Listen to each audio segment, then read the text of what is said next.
Hi friends, Selvendran YouTube channel. இன்றைக்கி ஒரு புது தகவல் ஒன்று கொண்டு வந்திருக்கேன்.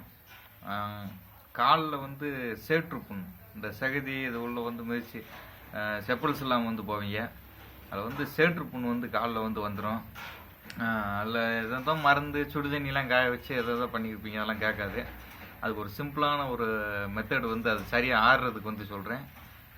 பெட்ரோல் இருக்குல்ல, பெட்ரோல், அதில் ஒரு 100 மில்லி பெட்ரோலை எடுத்து வந்து எந்த இடத்துல வந்து சேற்று புண் வந்து வந்திருக்கோம் அந்த இடத்துல ஃபுல்லாக பெட்ரோலை வச்சு கழுவிட்டு, அப்படியே அதை தண்ணி எதுவும் வச்சு கழுவாமல் பெட்ரோலை வச்சு அப்படியே நல்லா ஊற்றி விட்ருங்க. அந்த இடத்துல சேற்று புண் வந்து கம்ப்ளீட்டாக ஆயிடுறேன். திரும்ப அந்த சேற்று புண் வந்து வராது. ஒரு நாள் இது 24 ஹவர்ஸுக்குள்ளேயே வந்து சேற்று புண் வந்து சரியாயிடும். ட்ரை பண்ணி பாருங்கள். அந்த வேறு இதெல்லாம் போட்டோம் 10 நாள் வரைக்கும் அது கால் நடக்க முடியாது, வைக்க முடியாது.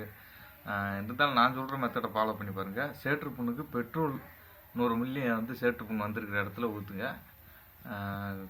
கம்ப்ளீட்டாக க்யூர் ஆயிரும். 24 ஹவர் 12 மணி நேரத்துலேயே வந்து அதிகமாக உங்களுக்கு வந்து இந்த வித்தியாசம் வந்து தெரிஞ்சிடும். ட்ரை பண்ணி பாருங்கள் ஃப்ரெண்ட்ஸ். Thank you friends.